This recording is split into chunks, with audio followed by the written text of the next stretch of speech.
Assalamualaikum warahmatullahi wabarakatuh. Perkenalkan nama saya Lani Agustin dari Prodi Komunikasi Digital dan Media angkatan 59. Di sini saya akan menjelaskan dampak COVID-19 terhadap komunikasi. Seperti yang kita ketahui, Indonesia dilanda COVID-19 pada tanggal 2 Maret 2020. Virus ini awal mulanya terdeteksi di kota Wuhan, Provinsi Hubei, Tiongkok pada bulan Desember 2019 dan oleh WHO ditetapkan sebagai pandemi global pada 11 Maret 2020. Kasus COVID-19 pertama di Indonesia terdeteksi pada tanggal 2 Maret 2020. COVID-19 adalah penyakit baru yang dapat menyebabkan gangguan pernapasan dan radang paru.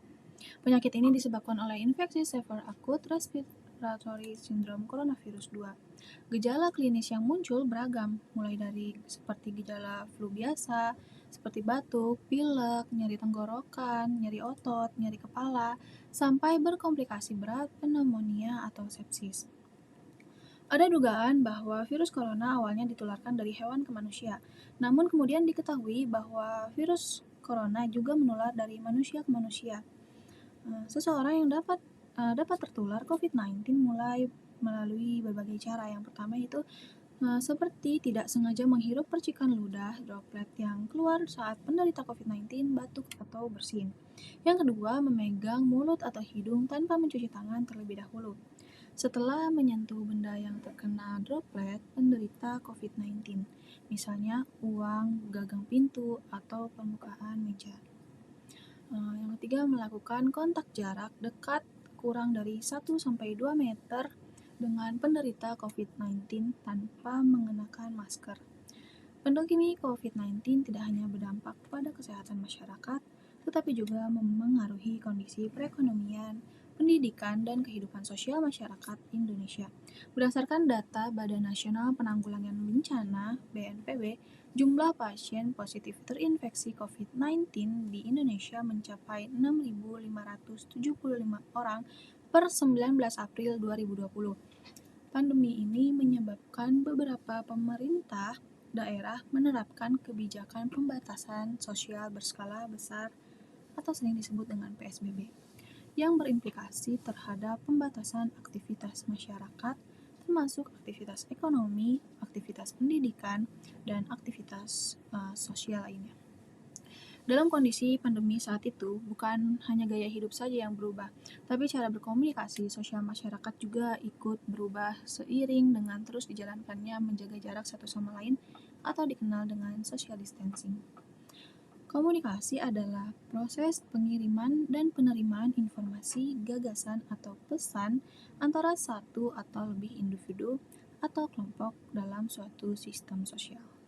Komunikasi melibatkan pengiriman informasi dari satu pihak pengirim ke pihak lain penerima dengan tujuan tertentu. Komunikasi dapat dilakukan dalam berbagai bentuk, baik verbal, secara lisan dan tulisan maupun nonverbal seperti ekspresi wajah, bahasa tubuh, dan gerakan tubuh. Komunikasi juga dapat terjadi secara langsung atau tidak langsung seperti melalui media sosial atau surat elektronik. Komunikasi dapat terjadi di berbagai konteks termasuk dalam kehidupan pribadi, pekerjaan, dan sosial. Beberapa tujuan umum dari komunikasi antara lain yang pertama yaitu membagikan informasi atau pengetahuan. Yang kedua yaitu membuat keputusan atau mencapai kesepakatan. Yang ketiga, memotivasi atau menginspirasi orang lain. Yang keempat itu menghibur atau membuat orang merasa terhibur. Yang kelima, membangun hubungan interpersonal atau jaringan sosial. Yang keenam itu menyelesaikan konflik atau masalah interpersonal. Yang ketujuh, dia dapat meningkatkan keterampilan komunikasi seseorang.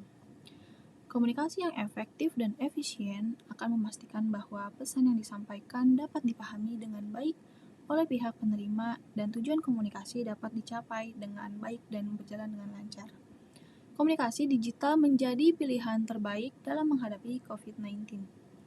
Komunikasi digital menjadi solusi bagi masyarakat untuk tetap menjalin kehidupan sosialnya, namun hal ini terlihat sangat jelas menjadi sebuah perubahan sosial di masyarakat yang dimana masyarakat dahulu harus berkomunikasi secara tatap muka, sekarang hanya menatap gadgetnya masing-masing, sehingga interaksi sosial yang terjalin tidak efektif. Karena tidak terbiasa, masyarakat lebih nyaman hidup di dunia virtual ketimbang di dunia nyata. COVID-19 mengharuskan perubahan sosial ini menjadi gaya hidup komunikasi sosial masyarakat saat ini. Saat seseorang ingin menghindari virus tersebut, ya tentunya harus dengan melakukan pembatasan sosial secara langsung. Tidak lagi harus berbicara tatap muka, namun bisa dengan video call maupun sambungan telepon. Gadget yang kita miliki saat ini bisa mendekatkan yang jauh dan menjauhkan yang dekat. Komunikasi sosial ini juga dipengaruhi dengan perkembangan dunia teknologi. Wadah virtual yang saat ini digunakan untuk menjadi alat komunikasi sosial ada sosial media seperti Facebook, Twitter, WhatsApp, Line, TikTok, Instagram, dan lain-lain.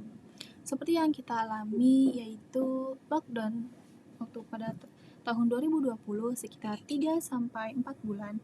Waktu zaman sekolah itu kita belajar online kan melalui Zoom, Google Meet, dan kalau ada info apapun tuh hanya disampaikan lewat WhatsApp group. Pokoknya segala aktivitas yang kita lakukan waktu itu tuh kan secara online, tanpa tatap muka dan bertemu secara langsung, sehingga saya sendiri merasa hal tersebut kurang efektif. Kalau aku itu benar-benar merasakan yang namanya lockdown, diam di rumah sekitar 3-4 bulan, jadi kayak kerasa banget bosannya, sampai akhirnya jadi lebih sering menghabiskan waktu untuk di rebahan kan, terus jadi kayak lebih sering scroll TikTok. Sampai inget banget dulu tuh pas awal-awal COVID banyak tren TikTok yang mungkin kalian juga ngikutin kali ya tren TikToknya. Tapi kalau misalnya diinget-inget tuh kadang kangen masa-masa itu, tapi kadang juga sedih karena aktivitas dan komunikasi sama teman itu terbatas banget, hanya lewat chat atau video call. Nah, kelebihan komunikasi online itu ada kelebihannya, yaitu yang pertama kemudahan akses. Komunikasi online memungkinkan orang untuk berkomunikasi dari jarak jauh dan dengan cepat tanpa harus bertemu secara langsung. Hal ini membuat komunikasi online lebih mudah diakses dan lebih efisien. Yang kedua, fleksibilitas waktu. Komunikasi online memungkinkan orang untuk berkomunikasi pada waktu yang berbeda-beda, terlepas dari perbedaan waktu geografis. Ini sangat membantu dalam situasi di mana orang yang terlibat dalam komunikasi berada di zona waktu yang berbeda. Yang ketiga, itu biayanya lebih murah. Komunikasi online sering kali lebih murah daripada bertemu secara langsung, terutama dalam hal biaya perjalanan dan waktu. Hal ini membuat komunikasi online menjadi alternatif yang lebih efektif dalam beberapa situasi. Yang keempat, memfasilitasi komunikasi internasional. Komunikasi online memungkinkan untuk orang berkomunikasi dengan orang lain dari negara lain dengan mudah dan efektif. Yang kelima, lebih efisien. Seperti yang tadi dikatakan, komunikasi online seringkali lebih cepat dan lebih efisien daripada bertemu secara langsung. Ini membantu orang untuk menghemat waktu dan menghindari kesulitan yang terkait dengan perjalanan. Di balik kelebihan, pasti tentunya ada pula kekurangan dari komunikasi online. Yang pertama yaitu keterbatasan ekspresi nonverbal. Keterbatasan ekspresi nonverbal dalam komunikasi online tidak adanya interaksi tatap muka secara langsung, sehingga ekspresi nonverbal seperti bahasa tubuh dan ekspresi wajah mungkin tidak terlihat. Ini dapat menyebabkan kesalahpahaman dan membuat komunikasi terasa lebih sulit. Yang kedua yaitu keterbatasan dalam memahami bahasa. Terkadang terdapat perbedaan dalam penggunaan bahasa yang dapat menyebabkan kesalahpahaman dalam komunikasi. Misalnya dalam bahasa Inggris terdapat banyak kata-kata yang memiliki makna yang berbeda tergantung pada konteksnya. Yang ketiga, terganggunya koneksi internet. Koneksi internet yang buruk dapat mengganggu komunikasi online, terutama ketika berbicara melalui panggilan video atau audio. Hal ini dapat mengganggu alur komunikasi dan membuatnya lebih sulit untuk mengerti apa yang sedang dibicarakan. Yang keempat, tidak adanya kontak fisik. Ketika berkomunikasi secara online, tidak ada kontak fisik sehingga dapat terasa kurang hangat dan kurang pribadi. Hal ini dapat menyebabkan kesulitan dalam membangun hubungan yang lebih dalam dengan orang lain. Yang kelima yaitu potensi keamanan. Ketika berkomunikasi secara online kan terdapat resiko untuk keamanan data dan privasi, terutama jika berkomunikasi dengan orang yang tidak dikenal. Ada kemungkinan bahwa informasi pribadi dapat dicuri atau disalahgunakan. Oleh karena itu, perlu berhati-hati dalam berkomunikasi online. Itu saja yang bisa saya sampaikan terkait mengenai dampak COVID-19 terhadap komunikasi. Mohon maaf apabila ada kesalahan kata. Terima kasih. Wassalamualaikum warahmatullahi wabarakatuh.